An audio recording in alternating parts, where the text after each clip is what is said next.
इस हफ्ते ईरान के सदर इब्राहिम रईसी ने पाकिस्तान का दौरा किया। ये इंतहाई अहम दौरा था। दो इसकी वजूहत हैं। एक तो जनवरी में पाकिस्तान और ईरान के दरमियान जो कशीदगी बढ़ी थी, ईरान की तरफ से पाकिस्तान में मिसाइल हमले किए गए थे, जवाबन पाकिस्तान को कार्रवाई करना पड़ी थी। और दूसरा फिर हालिया जो ईरान और इसराइल के दरमियान कशीदगी देखने में आई, उसके बाद अमरीका, उनके जो मगरबी इत्तेहादी हैं, उन्होंने फैसला किया कि ईरान को फर्दर आइसोलेट किया जाएगा। तो इस तनाजुर में ईरान के सदर का जो दौरा था, पूरी दुनिया उस पर फोकस कर रही थी और अमेरिका से भी हमें कुछ बयानात देखने को मिले। आप कह सकते हैं कि एक तरह से पाकिस्तान को खबरदार भी किया गया, लेकिन उसके बावजूद ये जो दौरा है वो जारी रहा। और शहबाज 3 रोज़ का ये दौरा था। एक दिन इस्लामाबाद में उन्होंने गुजारा और तमाम जो पाकिस्तान की सिविल और जो अस्करी क़यादत है उनके साथ मुलाकातें हुई, जो पॉलिटिकल लीडरशिप है। फिर वो लाहौर और कराची भी गए, अल्लामा इकबाल के मज़ार पे, मज़ार कायद के ऊपर। तो किसी भी तरह से आप कह सकते हैं कि पाकिस्तान ने जितना वो प्रोटोकॉल दे सकता था ईरान के सदर को दिया, और जो आगे चल के बात भी करेंगे जो मुश्तरका एलामिया है, उससे भी साफ ज़ाहिर होता है कि बावजूद इसके कि मगरब खास करके अमेरिका इस दौरे को किस तनाजुर से देखता है, लेकिन अपेरेंटली ये लग रहा है कि पाकिस्तान जो अपने इंटरेस्ट को देखते हुए उन्होंने इस दौरे को जो प्लान भी किया और वटेवर डिसीजंस जो लिए उसको सामने रख के उन्होंने लिए। देखिए कामरान, इसमें इस जो हमने लास्ट प्रोग्राम में डिस्कशन की थी, सऊदी अरेबिया का जो एक बड़ा डेलीगेशन आया था और कल प्राइम मिनिस्टर भी जा रहे हैं सऊदी अरेबिया, उनके मिनिस्टर्स के भी साथ जा रहे हैं, SIFC के लोग भी जा रहे हैं। और फिर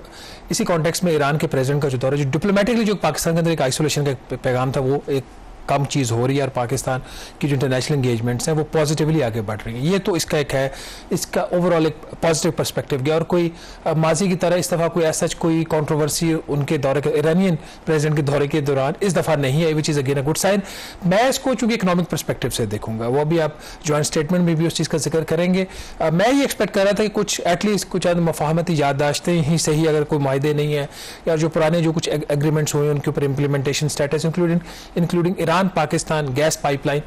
मुझे वो चीज़ें इसमें मिसिंग नज़र आई हैं जो रिजॉल्व इन्होंने शो किया है मुश्तरका इलामिया के अंदर। इस तरह की जो रेजोल्यूशन हैं ये आपको पहले माजी में भी मिलती हैं। जॉइंट इकनॉमिक कमीशन जो एक पाकिस्तान का और ईरान का एक मुश्तरका फोरम होता है जहाँ पे जो जितने भी इकनॉमिक एंड कमर्शियल जो इशूज़ हैं वो डिस्कस होते हैं। इसका जो लास्ट इजलास हुआ था कामरान, वो हुआ था गालिबन अगस्त 2022 में, और तय ये हुआ था कि उसका जो अगला इजलास है वो होगा 2023 में, नहीं हो सका। अगर आप उसकी जो स्टेटमेंट थी,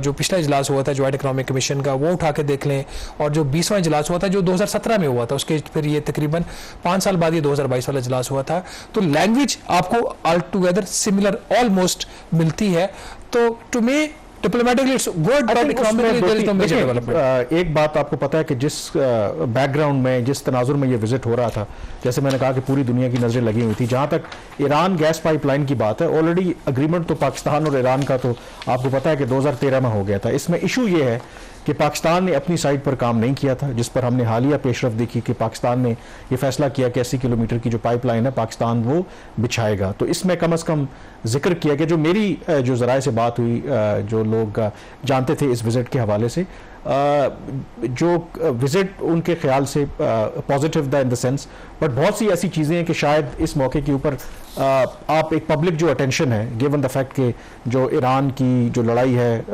मगरब के साथ, इसराइल के साथ, अमेरिका के साथ, तो शायद उसको भी ज़्यादा हाईलाइट करने की कोशिश नहीं की गई। लेकिन उसमें जो सब्सटेंटिव पार्ट है, लेट्स से कि अभी एग्जिस्टिंग हमारी जो बायलैटरल ट्रेड है, देखिए कोई भी जो रिलेशनशिप होता है उसको जज करने का सबसे बेहतरीन पैमाना ये है कि आपकी बायलैटरल ट्रेड क्या है, कमर्शियल टाइज क्या है। एग्जिस्टिंग $2 बिलियन है। अब इसमें दोनों मुल्कों ने ये फैसला किया कि इसको $10 बिलियन तक लेकर 5 साल में, ठीक है। और अब ये अगर ले जाते हैं तो ये बहुत बड़ी बात है। फिर बार्टर ट्रेड को फुली फंक्शनल करने की बात हुई है, ये एक अहम ये स्टेप है, क्योंकि अगर सैंक्शंस की बात होती है, आपको पता है कि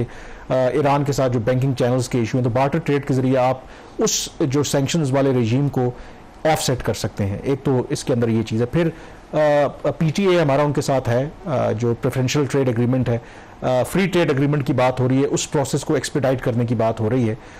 ओवरऑल आई थिंक उसमें देखें जो ऑप्टिक्स के एतबार से भी, कि जो अमेरिका की तरफ से आपको 3 कम अज़ कम बयान आए ईरान के सदर के दौरे के हवाले से, पाकिस्तान ईरान कोऑपरेशन के हवाले से, बार बार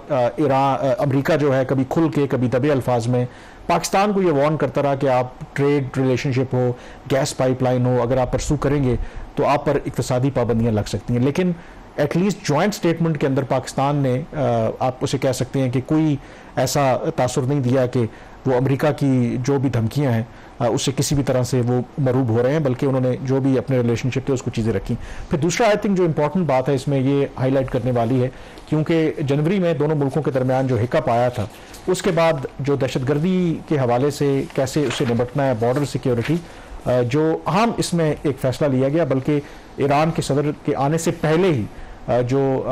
एक फैसला लिया गया था कि दोनों ममालिक बेहतर कोऑर्डिनेशन के लिए लियाजों जो ऑफिसर्स हैं वो अपॉइंट करेंगे बॉर्डर एरियाज में। तो जो मुझे ज़राए ने बताया कि इस दौरे से पहले ही वो जो लियाजों ऑफिसर्स थे दोनों ममालिक ने अपॉइंट कर दिए हैं, which is again a very positive development. Secondly, जनवरी वाले वाक़े के बाद दोनों मुल्कों ने यह फैसला किया है कि मुस्तकबिल में अगर कोई भी इस तरह का इशू होगा तो वो जो यूएन का चार्टर है, जो सॉवरेंटी है, उसको डेफिनेटली सामने रखेंगे और इस तरह की कोई कार्रवाई नहीं करेंगे। And finally I think America की धमकियों को भी सामने रखते हुए इस जॉइंट स्टेटमेंट के अंदर अगेन एक इंटरेस्टिंग एस्पेक्ट है कि दोनों मुल्कों ने जिक्र किया चाइना का, खास करके बेल्ट एंड रोड इनिशिएटिव का, कि दोनों उसके मेंबर हैं, और शंघाई कोऑपरेशन ऑर्गेनाइजेशन का अगेन एक ऐसी तंजीम जिसे समझा जाता है कि वो अमेरिका के खिलाफ है, उसका भी जिक्र किया गया। तो